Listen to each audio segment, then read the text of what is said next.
ہاں غلام تھے بیچارے یا نوجوان تھے. نوجوانوں پر بزرگوں کو خود ہی حق حاصل ہوتا ہے جو چاہے کرے. اور غلام تو ملکیت ہوتا ہے, زندہ کر دے تبھی کوئی پوچھنے والا نہیں. تو جو بیت رہی تھی بلال پر, ابو فقیہ پر, زنیرہ پر, جو ان پر بیت رہی تھی, جو خباب پر بیت رہی تھی, جس طرح ہلاک کیا گیا ہے حضرت سمیہ کو, حضرت یاسر کو, یہ ساری تکلیفیں انہیں بھی تھیں. لیکن کیا اس کا یہ بالواسطہ ایذا محمد کے لیے نہیں تھا صلی اللہ علیہ وسلم.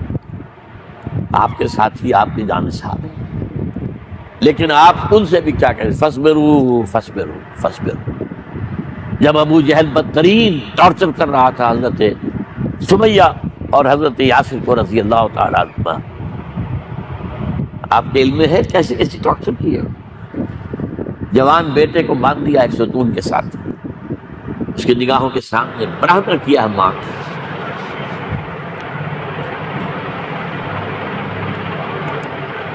ہاتھ میں ایک مورتی ہے,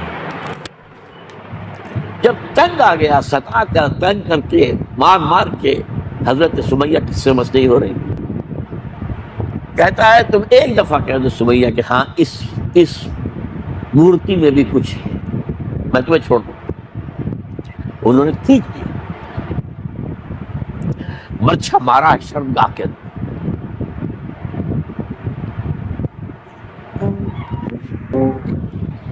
کتنی تکلیف پہنچی ہوگی انہیں,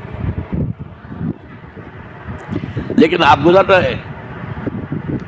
اصبروا یا آل یاسر فإن موعدکم الجنہ. اے یاسر کے گھر والوں صبر کرو, تمہارے استقبال کی تیاریاں ہو رہی ہیں جنت. یہ سیرت کون بناتا سناتا, یہ سیرت. یاسر کے ساتھ کیا کیا, 4 اونٹ نر سانڈ, اور ان کے ساتھ رسے باندھ کر ایک رسے سے ان کا ایک بازو باندھا, ایک سے دوسرا بازو, ایک سے ایک ٹانگ, دوسرے سے دوسری ٹانگ. انہیں دوڑایا ہے کہ پرکھتے ہو جیسے. یہ دین ایسے ہی قائم نہیں ہوا ہو. عدل و انصاف کا نظام ٹھنڈے ٹھنڈے قائم نہیں ہوتا, گھر میں آرام سے بیٹھے ہوئے قائم نہیں ہوتا. اور سنیے, 3 برس شیب بنی ہاشم کے تو قید ہے, 3 برس. اور یہاں کی قید پر قیاس نہ کریں. یہاں تو جیل میں کھانے کو ملتا ہے, راشن ملتا ہے, جیسا بھی ملتا تو ہے نا. اور لیڈروں کے لیے تو کلاس 1 لاکھ 2 لاکھ ہے. ان کا تو لیڈر تو لوگ جب آتے ہیں جیل کاٹ کر معلوم ہوتا ہے کہ شاید کسی صحت افزا مقام سے تشریف لا رہے ہیں. وہاں کیا تھا, ٹوٹلی بائیکاٹ. ایک گھاٹی, ادھر پہاڑ ادھر پہاڑ, دونوں طرف جو ہے پہرے, کوئی کھانے پینے کی چیز اندر نہیں جائے گی. اور پورا خاندان بنی ہاشم, وہ بھی کہ جو ایمان نہیں لائے, وہ قبائلی زندگی تھی نا. بنو ہاشم چونکہ حضور کو پشت پناہی چھوڑنے کو تیار نہیں ہوئے, ابو طالب نے آخری وقت تک بھی ساتھ نہیں چھوڑا. ہاں آخری وقت کے قریب ایک بات ہو گئی تھی. ایک مرتبہ تو ہوا کہ وفد آیا ہے قریش کا کہ اپنے بھتیجے کو روک لو, وہ ہمارے معبودوں کی توہین کرتا ہے. ابو طالب نے بلایا اور آپ سے کہا کہ یہ کچھ اپنے رویے کو بدلے. آپ نے فرمایا کہ چاچا اب تو چاہیے میرے ایک ہاتھ پر سورج اور دوسرے پر چاند رکھ دے, میں اپنے اس مشن کو چھوڑ نہیں سکتا. یہ ہے استقامت. اور ابو طالب کے عین انتقال کے وقت جو آپ پر جب وفد آیا ہے کہ ٹھیک ہے اب ہمارا جو ہے صبر کا پیمانہ لبریز ہو گیا ہے, اب ٹھیک ہے آ جاؤ میدان میں, تم بھی ساتھ چھوڑنے کو تیار نہیں ہو. ابو طالب نے بلایا, بھتیجے مجھ پر اتنا بوجھ نہ ڈالو جو میں برداشت نہ کر سکوں.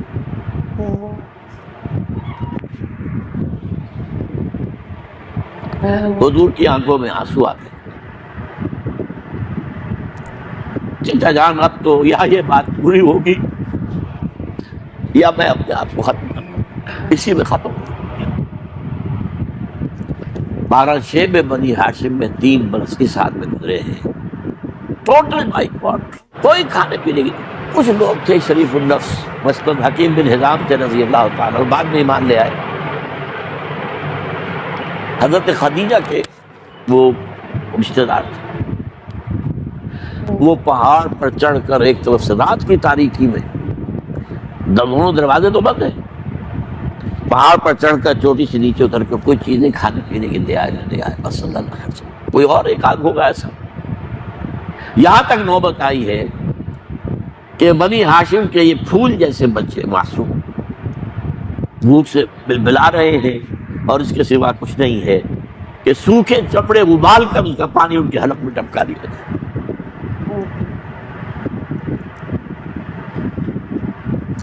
اور جو ہوا وادی طائف میں، جب مکے والوں نے فیصلہ کر لیا کہ آپ قتل کر دو، ابو طالب بھی فوت ہو چکے ہیں، اب کوئی اندیشہ نہیں، کوئی خانہ جنگی شروع نہیں ہوگی، کوئی انٹرا ٹرائبل وار نہیں ہوگی، تو آپ طائف گئے ہیں۔ شاید وہاں کے 3 سردار تھے بڑے، اور یہ طائف اصل میں قریشی کا سمجھیے کہ یہ ان کا گرمیوں کا یہ صحت افزا مقام تھا۔ یہ تمام جو سردار تھے مکے کے، ان کی جائیدادیں وہاں تھی، باغات تھے، اور وہاں کے بھی 3 سردار تھے، تو شاید ان میں سے کسی کو اللہ توفیق دے دے۔ وہاں گئے ہیں اور صرف ایک ساتھ ہیں، حضرت زید بن حارثہ، حضرت ابوبکر بھی ساتھ نہیں، سائے کی طرح ساتھ رہنے والا بھی ساتھ نہیں تھا۔ وہاں جا کر جو آپ نے تینوں سے بات کی ہے، تینوں نے وہ باتیں کہی ہیں جو کلیجے کو چیر جائیں۔ تمہارے سوا کوئی اللہ کو نہیں ملا تھا رسول بنانے، جاؤ چلے جاؤ۔ ایک کہتا ہے فوراً اب چلے جاؤ یہاں سے، اس لیے کہ ہو سکتا ہے کہ تم سچے ہو تو کہیں میں تمہاری توہین نہ کر دوں، اور یہ بھی ہو سکتا ہے تم جھوٹے ہو تو جھوٹے کو میں منہ نہیں لگانا چاہتا۔ 3 دن کی یہ سستی، اور اس میں کیا ہو رہا ہے، اسٹریٹ ارچنز جو کہلاتے ہیں ہمارے ٹھوکرے گلیوں کے، انہیں اشارہ کر دیا ذرا ان کی خبر لو، اب وہ پتھراؤ کر رہے ہیں۔ جیسے ہمارے ہاں کوئی آ جاتا ہے، کوئی نیم پاگل یا کوئی اور کسی طرح کا مست قسم کا آدمی، اور اس کے اوپر چھوکرے چاروں طرف ہو اور ستا رہے ہوں، یہ نقشہ تھا، اور طائف کی گلیاں تھیں، اور محبوب رب العالمین تھے۔ ادھر سے پتھر آ رہے ہیں تو زید بن حارثہ رکاوٹ بن گئے، لیکن پیچھے سے آ رہے ہیں، وہ کیسے روکیں گے؟ پیچھے جاتے ہیں تو ادھر سے آ رہے ہیں، جسم لہو لہان میں خون رس رس کر زخموں سے جوتیوں میں آ کے جم گیا۔ پھر وہاں سے آپ نکل کر گئے، ایک باغ میں تھوڑی سی پناہ لی ہے تھوڑی دیر کے لیے، جوتے بڑی مشکل سے اترے ہیں، خون جمع ہوا، اور وہ جو پھر دعا نکلی ہے آپ کی، وہ کلیجے کو چیر جانے والی ہے۔ اللہم الیک اشکو ضعف قوتی وقلۃ حیلتی وحوانی علی الناس، اے اللہ تیری جناب میں فریاد لے کر آیا ہوں، اپنی قوت کی کمی کا، اپنے وسائل کی کمی کا، اور لوگوں میں جو رسوائی ہو رہی ہے۔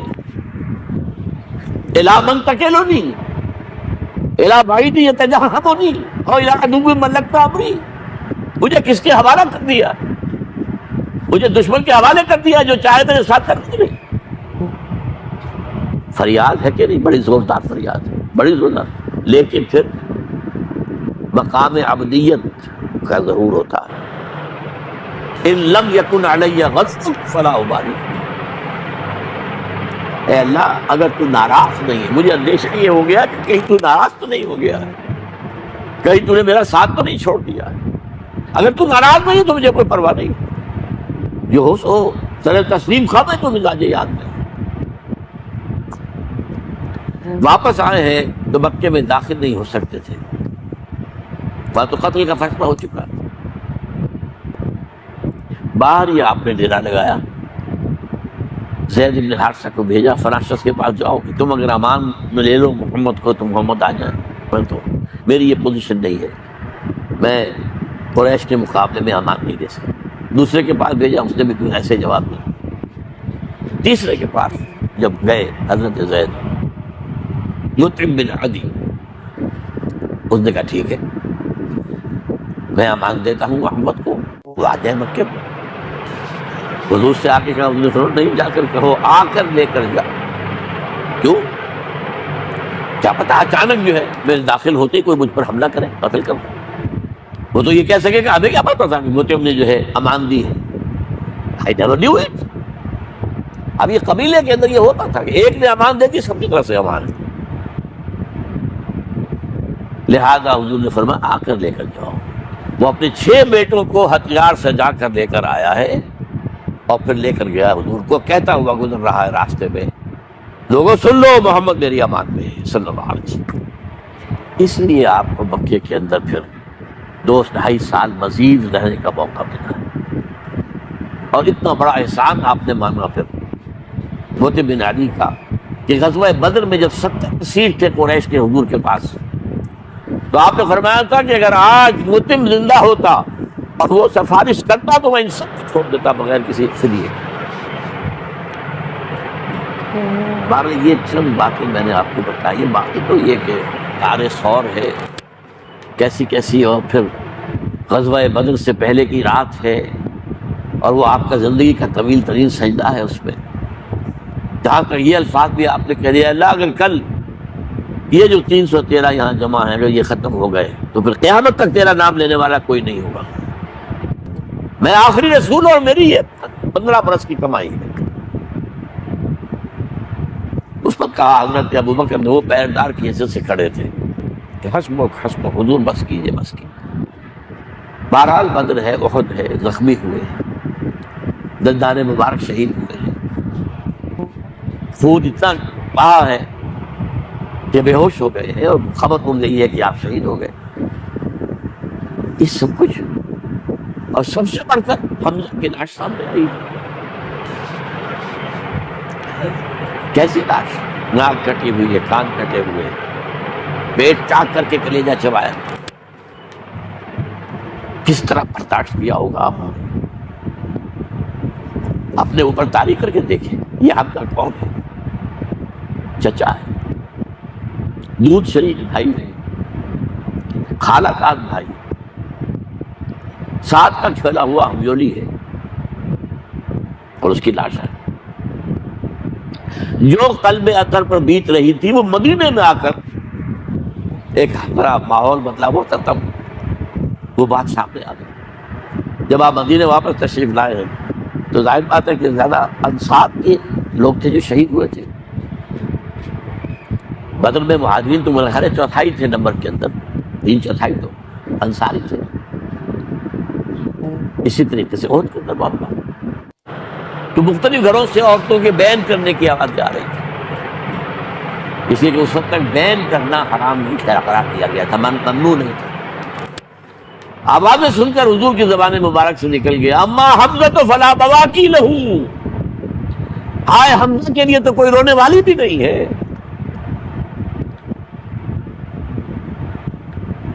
اس پر پھر صحابہ نے، انصار نے اپنے ہاں کی خواتین کو حضرت صفیہ کے ہاں جب اس کی بہن تھی، وہاں انہوں نے جا کے بھی تعزیت کی بہن کی۔ غزوہ احزاب کا آپ نے سنی لیا، اسوہ رسول پر نہ کیا باتیں چیز لوگوں میں مشہور ہو گئی۔ اسوہ کا لفظ آیا کہاں ہے قرآن میں؟ سورہ احزاب۔ وہ اسوہ کیا تھا؟ جب خندق کھودنے کا فیصلہ ہوا ہے تو خندق کھود رہی ہے، حضور بھی لگے ہوئے، بھاری بھاری پتھر اٹھا کر کندھے پر لا کر باہر پھینک رہے ہیں، پتھریلیں زمین تھی، ایک پتھر کسی سے ٹوٹا نہیں تھا، تو حضور نے جو ہے 3 دفعہ جو اس کو ضرب لگائی تب ٹوٹا ہے۔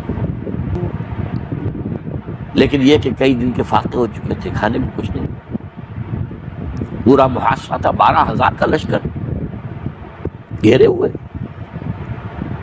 یہاں تک کہ آپ کو معلوم ہے کہ گھروں کے اندر بیت الخلا تو نہیں، باہر جاتے تھے قضاء، اس کا کوئی امکان نہیں تھا۔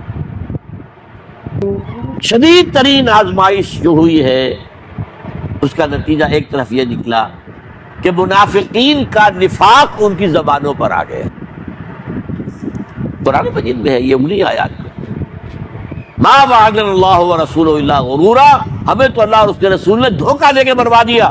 ہم سے کہا تھا کہ کیسر و کسریٰ کے خزانے تمہارے قدموں میں آئیں گے، اور حال یہ ہے کہ اب رفع حاجت کے لیے باہر نہیں جا سکتے، کھانے کو کچھ نہیں۔ اس وقت کچھ صحابہ آئے ہیں حضور صلی اللہ علیہ وسلم سے، دیکھیے فاقے سے قبر دوہری ہوئی جا رہی ہے، ہم نے اپنے پیٹوں پر پتھر باندھے، چادروں کے ساتھ پتھروں کسا ہوا ہے تاکہ قبر سیدھی رہے۔ حضور نے اپنا کرتا مبارک اٹھا کے دکھایا، 2 پتھر،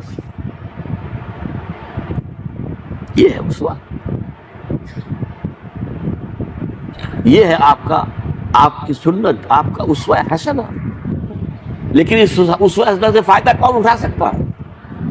لقد کان لکم فی رسول اللہ اسوۃ حسنۃ لمن کان یرجو اللہ والیوم الآخر وذکر اللہ کثیرا۔ اسوہ تو اپنی جگہ ہے، قرآن میں ہدایت سب کے لیے، ہدی للناس، لیکن فائدہ اٹھائیں گے صرف متقین، ہدی للمتقین ہے سب کے لیے، اسوہ سب کے لیے ہے، لیکن استفادہ وہی کر سکے گا جو 3 شرطیں پوری کرے، اللہ اور یوم آخر پر ایمان اور اللہ کا ذکر کثرت کے ساتھ۔ بہرحال یہ میں نے آپ کے سامنے اس حوالے سے رکھا ہے، یہ اسوہ جو ہے حضور کا، یہ ہم پر اتمام حجت ہے۔ دیکھیے نوٹ کیجئے، پوری نوع انسانی پر اتمام حجت، اسلام کا نظام عدل اجتماعی جو قائم کر کے دکھا دیا، حجت قائم ہے، جسے انگریزی میں کہتے ہیں اٹس ڈویبل، کیا جا سکتا ہے، یہ کام ہو سکتا، اس لیے کہ زمین پر قدم بہ قدم چل کر یہ انقلاب آیا، محنت سے آیا، مشقت سے آیا، ایثار سے آیا، قربانیوں سے آیا، تکلیفیں جھیل کر آیا، صبر و مصابرت سے آیا، استقامت و مقاومت سے آیا۔ یہاں پر معجزوں کی کار فرمائی نہ ہونے کے برابر ہے۔ یہاں دھوپ سے بچانے کے لیے کوئی اللہ نے صاحبان نہیں دیا، صلی اللہ علیہ الغمام، اور بھوک سے بچانے کے لیے من و سلوہ نازل نہیں کیا۔ غزوہ تبوک میں ایسا بھی ہوا ہے کہ 3 مجاہدین کا 24 گھنٹے کا راشن ایک کھجور، ایک نے منہ میں رکھی، کچھ چوس لی، کچھ گلوکوز چلا گیا اس میں سے، دوسرے کو دے دی، اس نے چوس لی، پھر تیسرے کو، من و سلوہ نازل نہیں کیا۔ محنت، مشقت، ایثار، قربانی، صبر، مصابرت، استقامت، مقاومت، یہ ہے اسوہ رسول۔